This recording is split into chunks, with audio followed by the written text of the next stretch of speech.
Welcome into the PFF NFL Daily. Today discussing John Madden, who just passed away at the age of 85. So Sam, we're gonna honor John Madden, who is just an incredible figure in NFL history because he's a Hall of Fame coach, I mean, I don't know what he's in the Hall of Fame for, but he's essentially a Hall of Fame coach, broadcaster, and video game guy because of course everybody played the Madden video game. So a legend essentially in three different spaces. So let's honor John Madden for this show here today. What's your first impression when you think of John Madden?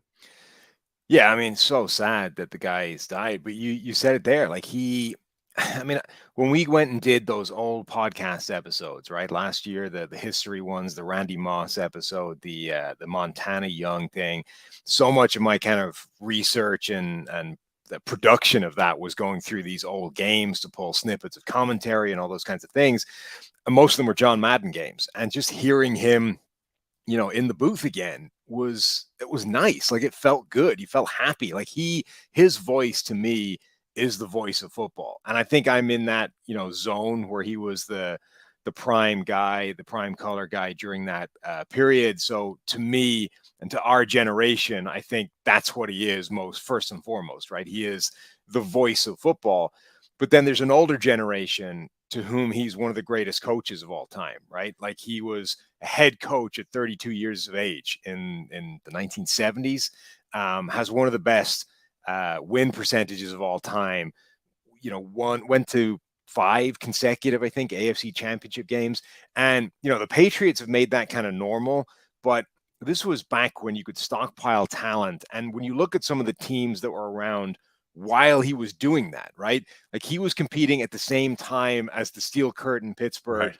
teams, as the undefeated Miami Dolphins teams. Like these were all in the league at the same time and in Madden's conference. And that dude's trying to get past them to win the Raiders the first Super Bowl, wins a Super Bowl is kind of done with football 10 years into his career, done coaching, then becomes that broadcaster, then not only kind of lends his game or lends his name to the football game, the video game, but does so in such a way that it ensures it isn't just going to be this, throwaway mess of a game. Like it had more work and it was closer to reality as you were going to get back in the early days of video games. Like so he became a kind of Hall of Fame legend in terms of video games as well. So that's genuinely three different areas where he has completely transformed the whole sphere of the NFL.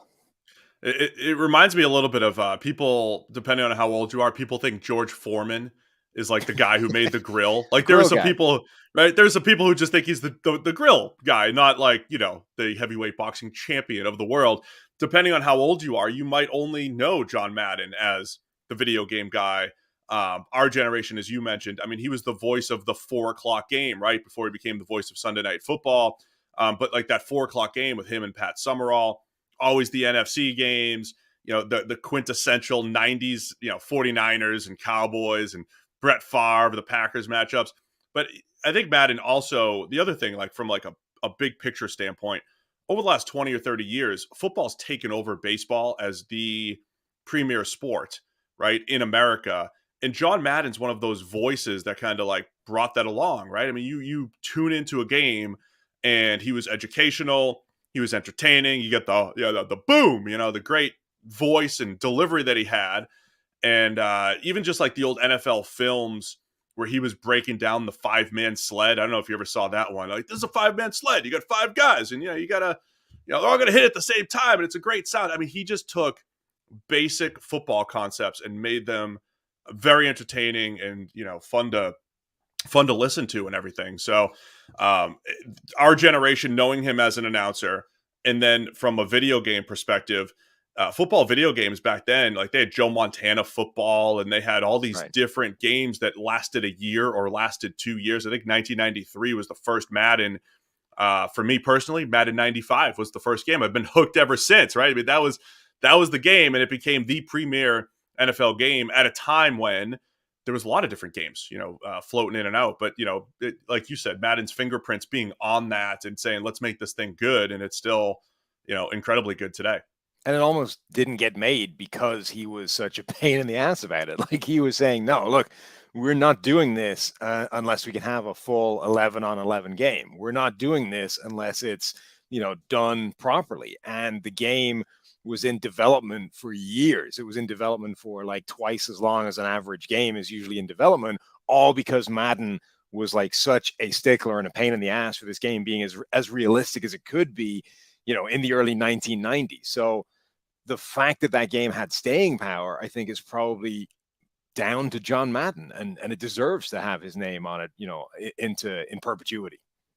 The NFL season is winding down. The playoffs will be here before you know it. And at DraftKings Sportsbook, an official sports betting partner of the NFL, the offers are getting even more amazing. New customers can bet just $5 on any NFL team to win their game. And if they do, you win $200 in free bets. Don't miss out on this action. If Sportsbook isn't yet available in your state, you can still be a part of the NFL action.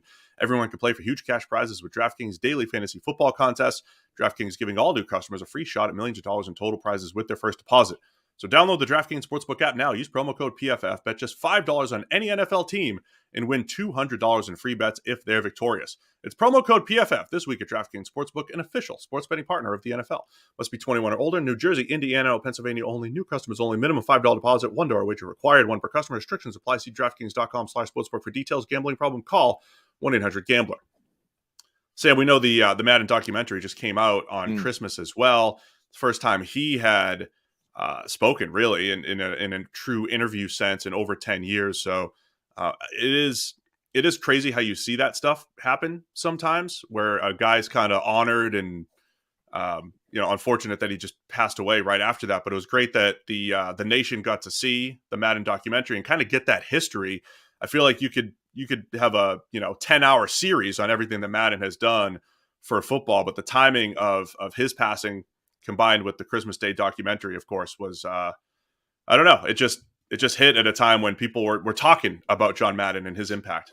It's nice that it happened. You know what I mean? That they got that put together before. I mean, this was apparently an unexpected passing. I know he was 85 and the guy's huge, so it's not the most shocking thing in the world. But this was not something that was expected imminently. So for them to get a documentary like that done before he passed, I think is a really nice thing to have and kind of be able to memorialize the legacy that he did bring. And I was thinking, when you go, and this, might sound a little bit sort of saccharine or over sentimental, but in this world of social media and any broadcast that's on right now, everybody on Twitter is talking about how they hate the guy in the booth or the guy announcing it or the color guy or just hate everything, right? Everything's wrong. The officials are terrible. The players suck. The guy talking is a disaster. Everything's bad. It's just spewing hate across social media. And I don't know if it was just because John Madden predated social media, but Madden made you feel the opposite, right? He made you just feel good about what you were watching, made you feel good about the football. His way of conveying things was fun. It was, entertaining, which is the purpose of all that. You felt good hearing John Madden talk about football, draw up football in the ridiculous way he would do in the telestrator. I just pulled up a clip of him essentially ripping Troy Aikman for not being able to grow a beard 4 days into this thing and was drawing a beard on Troy Aikman with the telestrator. Like Madden made you feel good, whereas right now it feels like everything else surrounding football kind of makes you feel the opposite. It's true. Madden and you don't really know Vin Scully, I don't think, from baseball, but they're like the only two people that I think from a broadcast standpoint that bring people together. Nobody doesn't there's nobody who has a bad word to say about Vin Scully in baseball. There's nobody who has a bad word to say about John Madden. So it is rare to see this day and age. But man, he the telestrator was like his thing. He made that famous. Love talking about the trenches. And again, just to reiterate the fact that John Madden, being a Hall of Fame coach, legendary broadcaster, and then the key figure on the video game of our generation that has continued for the NFL. Just an incredible career in life for John Madden from an NFL perspective. Any parting words here, Sam?